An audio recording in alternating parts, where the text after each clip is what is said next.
Hello दोस्तों, आप सभी को नमस्कार। मैं विपिन आप सभी का स्वागत करता हूं अपने यूट्यूब चैनल विपिन मैथ्स पर। आज की क्लास में प्रॉफिट लॉस के उन सवालों को सॉल्व करेंगे जो एसएससी एमटीएस 2023 की परीक्षा में पूछे गए थे। तो आइए क्लास को करते हैं शुरू।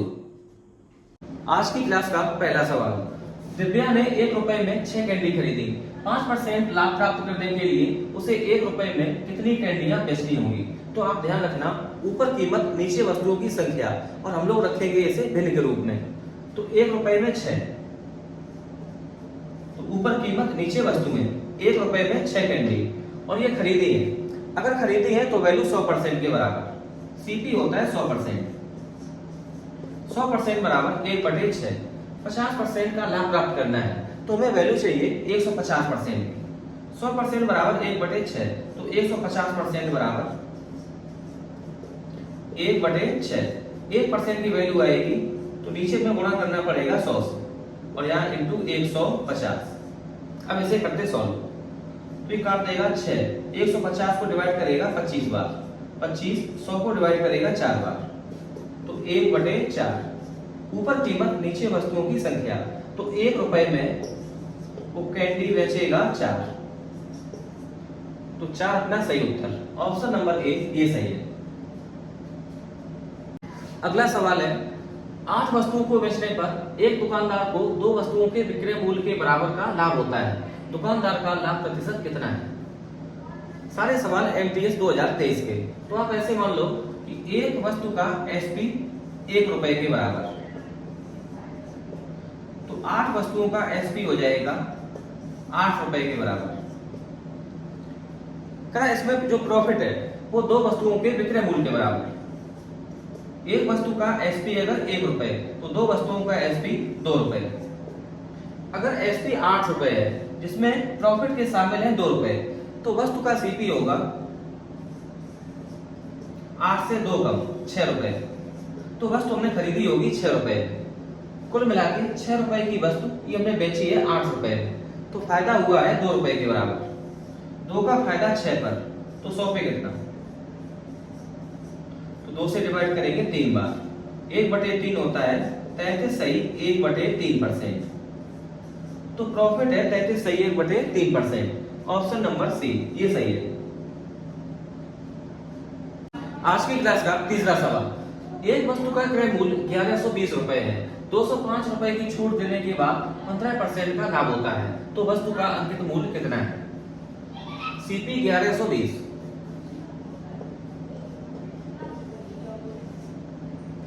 इसका 10% आएगा 112 रुपए के बराबर।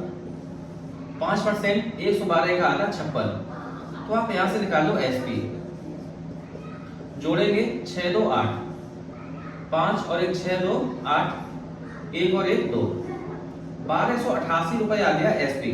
और ये तब आया है जब अंकित मूल्य पर 205 रुपए की छूट देने के बाद। तो अंकित मूल्य आएगा जब यहां पर हम 205 जोड़ेंगे,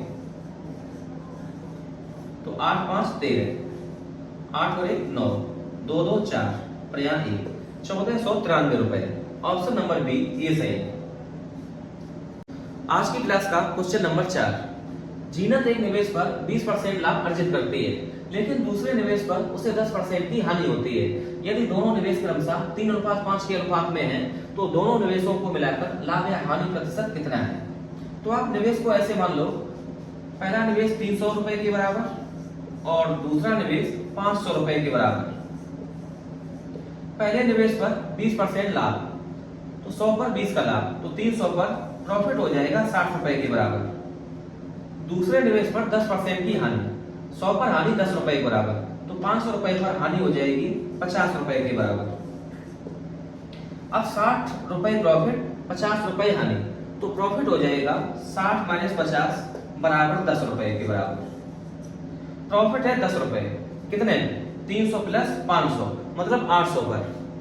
10 का प्रॉफिट 800 पर, तो 100 पर कितना 10/800 इंटू करेंगे 100 से, 2 जीरो कैंसिल, 10/8, 2 से करेंगे डिवाइड 5 और ये 4, तो ये आ जाएगा 1.25%। प्रॉफिट हो जाएगा 1.25%। तो ऑप्शन नंबर ए ये सही है। बहुत गजब सवाल। 5वां नंबर, रमेश ने 1275 रुपए में एक बैग खरीदा और उसे 15% के लाभ पर बेच दिया, लेकिन विक्रय मूल्य पर गणना की। बैग का विक्रय मूल्य ज्ञात कीजिए। तो ऐसे लिखेंगे एसपी, प्रॉफिट और सीपी। एसपी को हमने मान लिया 100 यूनिट, तो प्रॉफिट है 15 के बराबर, तो सीपी हो जाएगा 100 से 15 कम 85। इस 85 की वैल्यू है 1275 रुपए। 85 यूनिट बराबर 1275 रुपए। 17 से कर दो डिवाइड, तो ये जाएगा 5 बार। 5 यूनिट बराबर 17 सत्ते 119, बचेगा 8, ये हो जाएगा 85, फिर जाएगा 5 बार, तो 5 यूनिट बराबर 75 रुपए। एक इकाई बराबर 15 रुपए। हमें चाहिए विक्रय मूल्य, और विक्रय मूल्य है 100 के बराबर। 100 में इंटू करेंगे 15 से, तो ये आ जाएगा 1500 रुपए। विक्रय मूल्य है 1500 रुपए के बराबर। ऑप्शन नंबर डी ये करें। क्वेश्चन नंबर 6, एक दूध विक्रेता दूध में पानी मिलाता है और मिश्रण को क्रय मूल्य पर बेचकर 16 से 1/4% का लाभ कमाता है। मिश्रण में दूध और पानी का अनुपात ज्ञात करें। 16 से 1/4% की आप बना लो फ्रैक्शन, तो ये जाएगा 64। 16 का 4 में गुणा 64 और 1 65, 65/4। परसेंट को हटाएंगे तो नीचे लाएंगे 100, डिवाइड कर दो आप 5 से, तो ये 13 और ये 20 बार बराबर 13/80।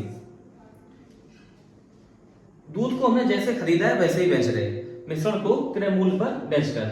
तो हमने दूध को जैसे खरीदा वैसे ही बेचा, तो प्रॉफिट होगा केवल पानी से। और ये प्रॉफिट है 13 के बराबर, और सीपी है 80 के बराबर।